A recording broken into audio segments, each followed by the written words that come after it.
There's not a decent mother in the world that hasn't realized that. I'm serious, Maddie. She smiled and sipped her coffee. So am I. So, how does a person make a decision that important, whether or not they're going to do it?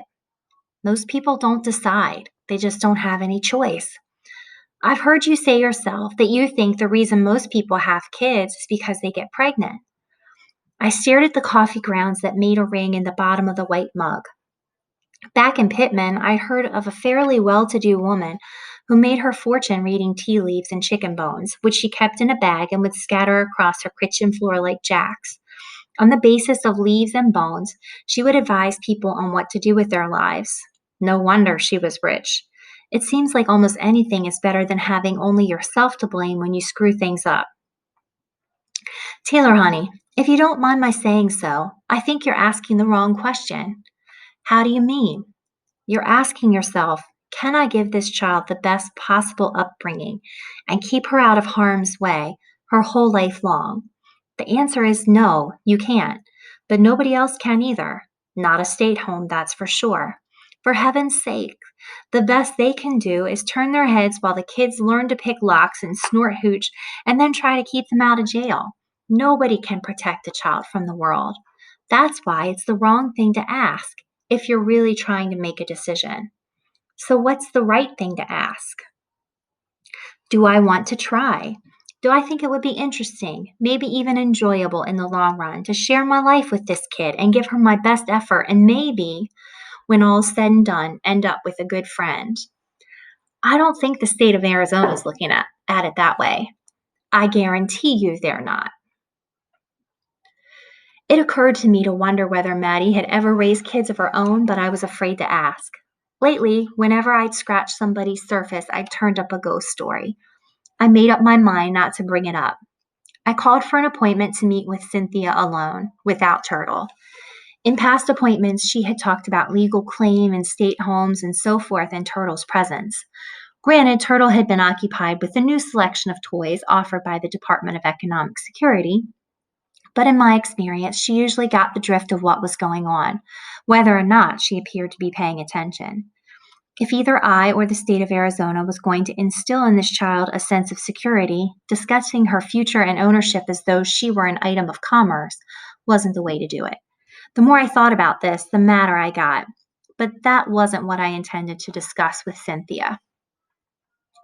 The appointment was on a Friday afternoon. I started to lose my nerve again when I saw her in her office, her eyes made up with pale green shadows and her hair pulled back in a gold barrette.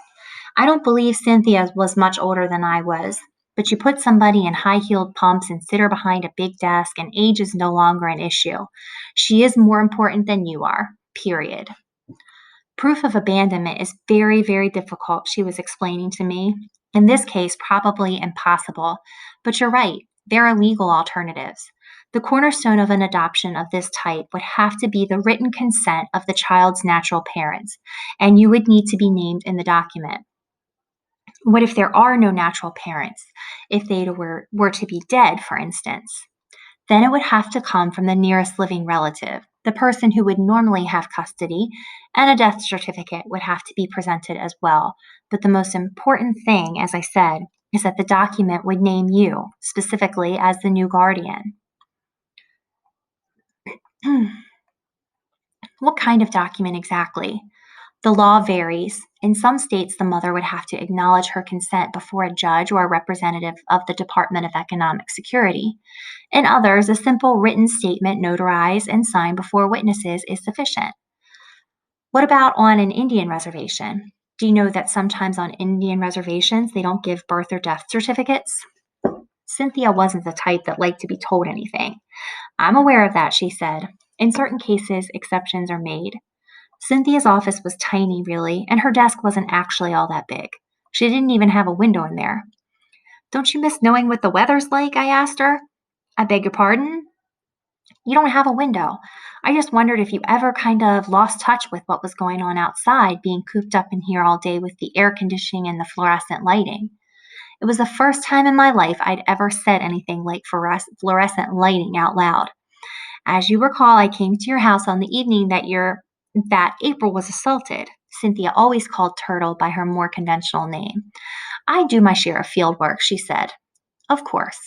Have I answered your questions, Taylor?" "Mostly, not completely. I'd like to know how a person would go about finding the information you mentioned, about the laws in different states, like Oklahoma, for instance." "I can look that up and get back to you.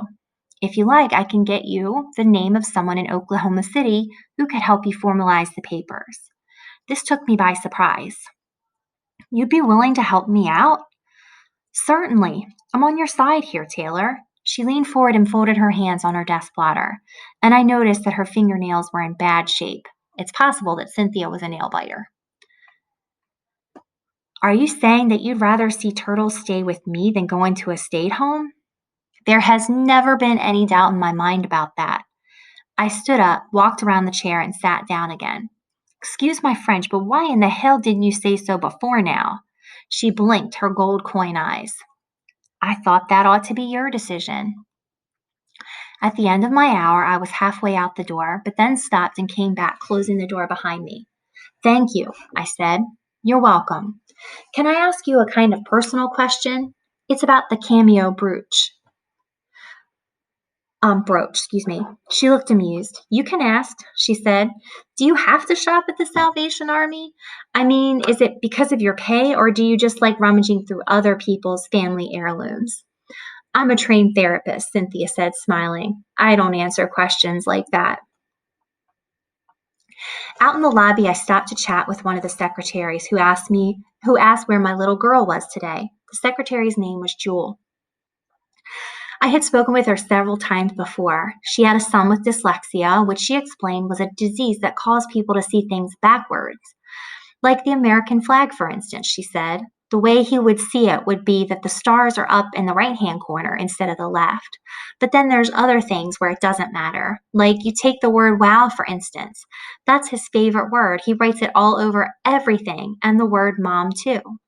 Before I had gotten around to leave the building, another secretary came hustling over and handed me a note, which she said was from Cynthia. It said, "I appreciate your sensitivity and not wishing to discuss April's custody in her presence. I'm sorry if I have been careless."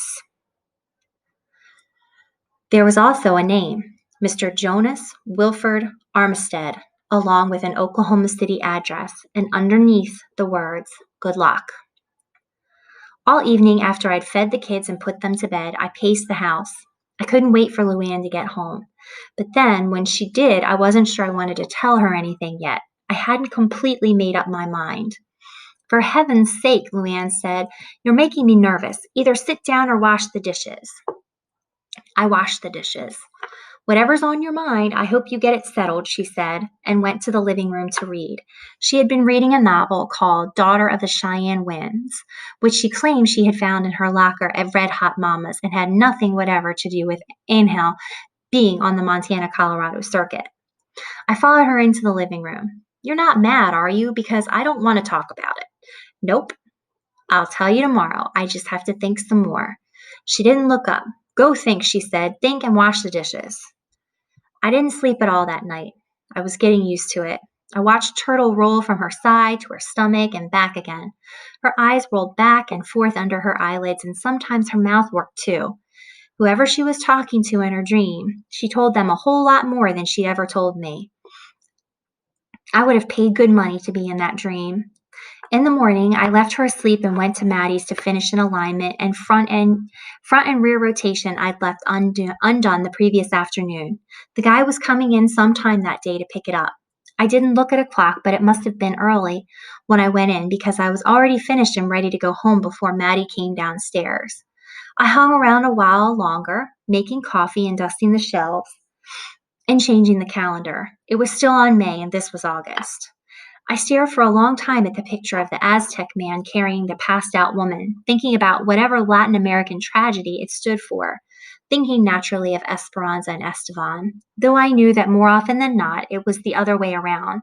The woman carried the man through the tragedy, the man and the grandma and all the kids. Finally, Maddie came down. We had a cup of coffee and we talked. Afterward, I found Luann and the kids in the park. Turtle was amusing herself by sweeping a patch of dirt with an old hairbrush, presumably Edna's since it was red, and Luann had momentarily put aside Daughter of the Cheyenne Winds to engage in a contest of will with Dwayne Ray. Luann was bound to win, of course. I said no. Give it to me right now. Where'd you get that from?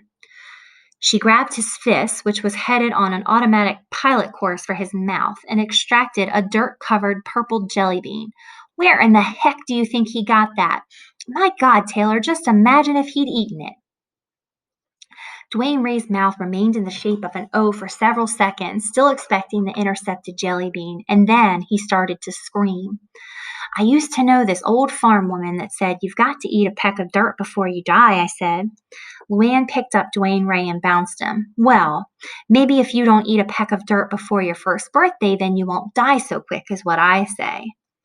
I sat down on the bench. Listen, I've made up my mind about something. I'm going to drive Esperanza and Estevan to a safe house in Oklahoma.